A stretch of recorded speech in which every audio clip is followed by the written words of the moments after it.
Москвадагы мекендештерге жарыя. Казакстанга кирди чыкты жасоо керек болсо, айдоочулук тажрыйбасы жогору Абдулазизге кайрылыңыз. Жолго чыгаар алдында кара тизмеде бар жок экениңизди акысыз текшерип берет. Эң башкысы без пересетка, без посредниксиз. 7 орундуу Альфард унаа менен Казакстанга алып барып келет. Күн сайын проспект Мирадан жолго чыгылат. Кенен маалымат алып, жолго камынуу үчүн Абдулазизге чалыңыз. 89 77 873 50 80. Мен Досонов Кадырбек Акбарович, жашым 53-тө. Кыргызстандын жаранымын. Мен Кыргызстандын мыйзамдарына баш ийип, Женго кайманатын алып жүргөн Камчы Көлбаевдин кылмыштуу тобунун мүчөсү. Досонов Кадыр Крим дүйнөнү башкаруудан баш тартканын видео кайрылуу аркылуу билдирди. мен Досонов Кадырбек Акбарович, жашым 53-тө. Кыргызстандын жаранымын. Мен Кыргызстандын мыйзамдарына баш ийип, жашап келе жатам Кыргызстанда. Буга чейинки мыйзамсыз иштеримди Кыргызстандын мыйзамынын алдында жооп бергенмин. Азыркы учурда эч кандай криминалдык статусум жок. Кыргызстаныбызда тынчтык, амандык болсун. Тажик аскерлери Кыргызстанга келди. Тажикстандын куралдуу күчтөрүнүн аскердик контингенти Жамааттык коопсуздук боюнча келишим уюмуна мүчө өлкөлөрдүн бузулбас боордоштук 2023 биргелешкен машыгуусуна катышуу үчүн Кыргызстанга келди. Бул тууралуу Коргоо министрлиги кабарлады. Тажик аскерлери Кант шаарындагы авиа базага конуп, балыкчыга жөнөп кетишти. Коргоо министрлигинин маалыматында машыгууга Беларусь, Казакстан, Россиянын аскерлери дагы катышат. Бузулбас боордоштук 2023 9-13 октябрда балыкчыдагы Эдельвейс окуу борборунда өтөт. Министрлик машыгуу тынчтыкты сактоочу операцияны даярдоо жана жүргүзүү деп аталып, өздүк курамдардын тажрыйбасын өркүндөтүүнү көздөрүн белгилейт. Белгилей кетсек, былтыркы Кыргызстан октябрь айына пландалган ЖККнун бузулбас боордоштук 2022 аскердик машыгуусун өз аймагында өткөрүүдөн баш тарткан. 14-17 сентябрда Тажикстандын агрессиясынан кийин Жогорку кеңештин депутаттары тажик аскерлерин машыгууга катыштырбоону талап кылышкан. Кыргызстандын куралдуу күчтөрү 2022 жылдын 11 октябрында Тажикстанда өткөн Рубеж 2022 аскердик машыгуусуна дагы катышкан эмес. Булак Назар Ньюс кечи. Казакстандын улуттук коопсуздук боюнча мамлекеттик комитети уюшкан кылмыштуу топтордон 72 мүчөсүн кармады. Бул тууралуу казак басылмалары жазып чыкты. Маалым болгондой, кечээ 5 октябрда аталган өлкөнүн УКМК кызматы Жети Суу, Жамбыл жана Түркстан облустарында атайын операцияларды жүргүзгөн. Анын натыйжасында ири уюшкан кылмыштуу топтун 72 мүчөсүн кармаган. Алар мыйзамсыз курал-жарак жана байың заттарды сактоо, опузалап акча талап кылуу, мыйзамсыз миграциялык каналдарды уюштуруу жана башка оор кылмыштарды жасаган деп шектелүүдө деп айтылат маалыматта.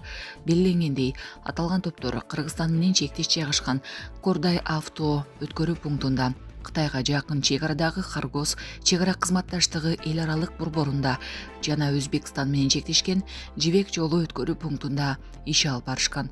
Тенти учурунда курал-жарак, ок-дарылар, акча жана байың заттар табылган. Эске салсак, кечээ Казакстанда уюшкан кылмыштуу топторду кармоо иштери башталганы айтылган. Булак Супер кечи. Чыккынчылар сиздин районуңуздан чыккан. Жыйында 2 депутат мушташып кете жаздады. Кечээ Жогорку кеңештин жыйынында депутат Шайлообек Атазов менен Рыспек Атажанов айтышып, бири-бирине жолунган эл өкүлдөрү мушташып кете жаздады. Аларды Акбөкөн Таштанбеков ажыратып, вице-спикер Нурбек Сыдыгалиев сабырдуулукка чакырды.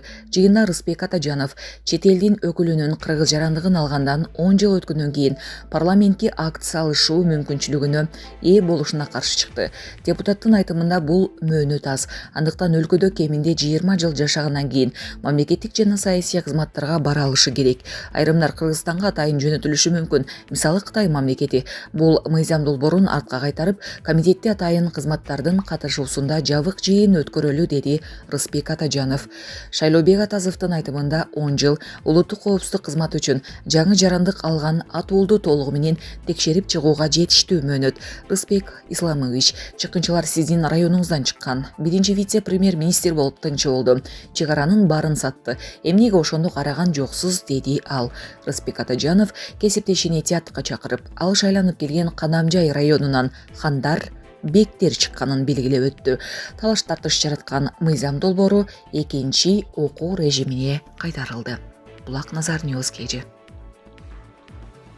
Лукашенко: мен кыргыздарды жакшы билем. Алар абдан акылдуу эл. 5 октябрда Беларусь президенти Александр Лукашенко Жогорку кеңештин төрагасы Нурламек Шакеев менен жолугушту. Лукашенко белгилегендей, Беларусь менен Кыргызстан Евразиялык экономикалык биримдиктин мүчөлөрү, ошондой эле Жамааттык коопсуздук келишим уюмуна да мүчө. Президент бул платформаларда өлкөлөр тыгыз өз ара аракеттенет жана бүгүнкү күндө алардын ортосунда жабык темалар жок деп эсептейт. Беларусь президенти ошондой эле өлкөлөр аймактык кызматташтыкты чыңдоо керектигин баса белгиледи. Лукашенконун айтымында, Беларусь Кыргызстанды колдоого дайым даяр. Сиз экөөбүз бир айланыстабыз, аскердик дагы, саясий дагы. Андыктан кандайдыр бир деңгээлде пайдалуу боло алсак, жабык темалар жок. Муну сиз жакшы билесиз. Бизде бардык багыттар боюнча абдан жакшы мамилебиз бар. Президенттик кызматтын деңгээлинде жана өкмөттүк деңгээлде. Айтыңыз, колубуздан келгендин баарын кылабыз. Биз Кыргызстан мурда болуп келгендей, бурчта жана четинде кандайдыр бир мамлекет болуп калбаш үчүн бардык күчүбүздү жумшайбыз. Кыргыз улуту абдан активдүү, абдан өнүккөн. Мен кыргыздарды жакшы билем. Алар абдан акылдуу эл. Андыктан биз бул багытта жаңы байланыштарыбызды табабыз. Эгер сизди кызыктырса, биз сиздер менен иштешебиз, деди Белоруссиянын президенти. Эске сала кетсек, Жогорку кеңештин төрагасы Нурламек Шакеев расмий иш сапар менен Минск шаарында жүрөт. 5 октябрда президент менен жолугушту. Анда саясий, экономикалык, маданий, гуманитардык байланыштарды активдештирүү жана парламенттер аралык кызматташтыкты кеңейтүү маселелери талкууланды. Булак Назар Ньюс KG.